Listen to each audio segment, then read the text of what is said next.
Casa Eiffel, nome pela qual é conhecida em Portugal a empresa de Gustave Eiffel, teve um papel muito relevante na implementação e no desenvolvimento da rede ferroviária nacional na segunda metade do século XIX.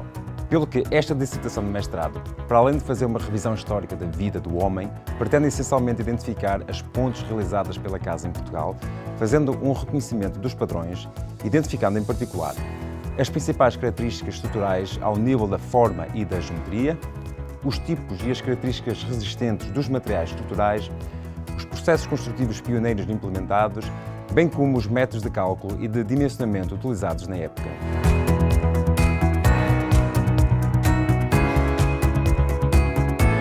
Este trabalho permitiu concluir que a Casa Eiffel desenvolveu a sua atividade em Portugal nas décadas 70, 80 e 90 do século XIX, tendo durante esse período construído 27 pontes com vão superior a 20 metros.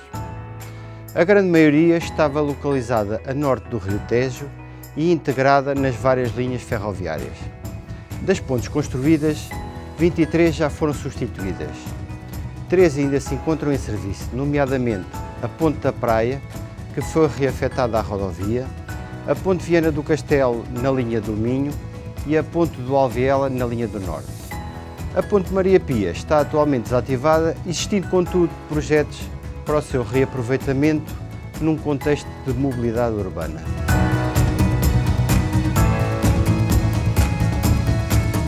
Para além da obra, consta que Eiffel estabeleceu residência em Barcelos entre 1875 e 1877.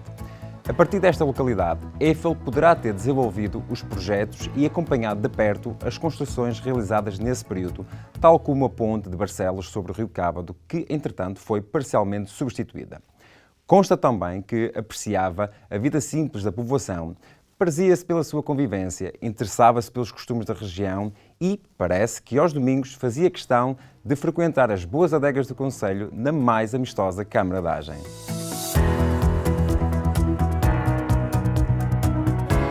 Neste trabalho foi possível reconhecer alguns padrões estruturais nas pontes da Casa Eiffel. Concluiu-se, por exemplo, que as pontes eram construídas em ferro, pois o aço era praticamente inexistente na época. Em termos de configuração das vigas principais, para os tramos intermédios com extensões superiores a 50 metros, a opção de configuração recaía na treliça de rótula dupla. Já abaixo desta extensão eram utilizadas as treliças de rótula simples, também chamadas de Cruz de Santo André. Outro padrão encontrado foi a constatação que a extensão dos tramos extremos era menor do que os intermédios, de modo a atingir um equilíbrio nos momentos fletores. A relação entre o vão extremo e o vão intermédio situava-se entre 0,72 e 0,92. Já no que se refere à relação entre o vão e a altura das vigas principais, também conhecida como esbelteza, as pontes apresentavam um coeficiente entre 8 e 11.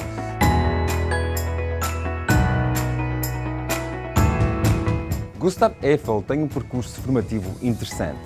Estudou na Escola Central de Paris, pois tinha um ensino mais vocacional do que a grande referência na época, a Escola Politécnica.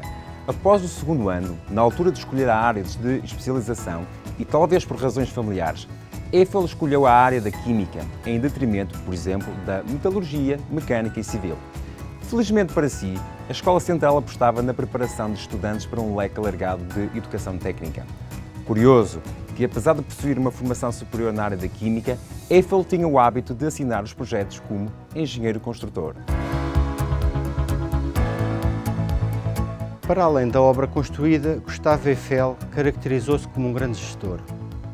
Logo no início da sua carreira como engenheiro construtor, a sua capacidade de gestão foi posta à prova, com a construção de uma grande ponte em Bordeaux, onde, com um prazo muito apertado, ele conseguiu superar com distinção e assim alcançou a admiração e o respeito de seus pares.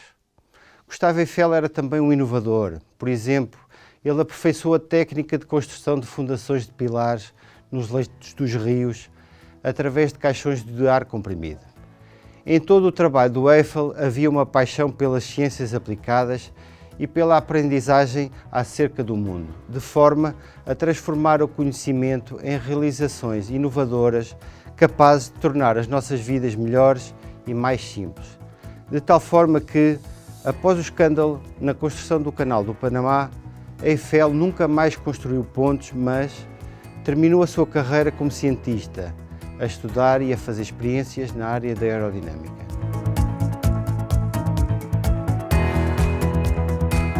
Em Portugal, a obra mais famosa foi talvez a Ponte Maria Pia no Porto, construída em 1877. Internacionalmente, a Torre Eiffel em Paris é indiscutivelmente a obra mais famosa e a estrutura metálica interna da Estátua da Liberdade em Nova Iorque provavelmente a menos reconhecida.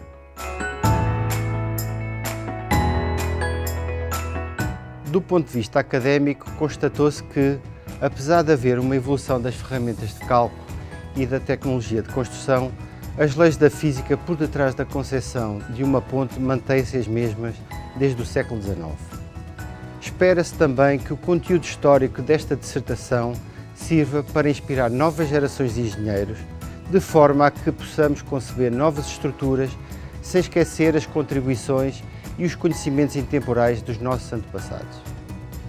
Gustav Eiffel é hoje conhecido pelo mágico do ferro. Mas Eiffel foi, para além do emblemático engenheiro construtor, um grande gestor e um inovador insaciável, cuja obra ficará para sempre ligada ao nascimento da ferrovia e das pontes metálicas em Portugal.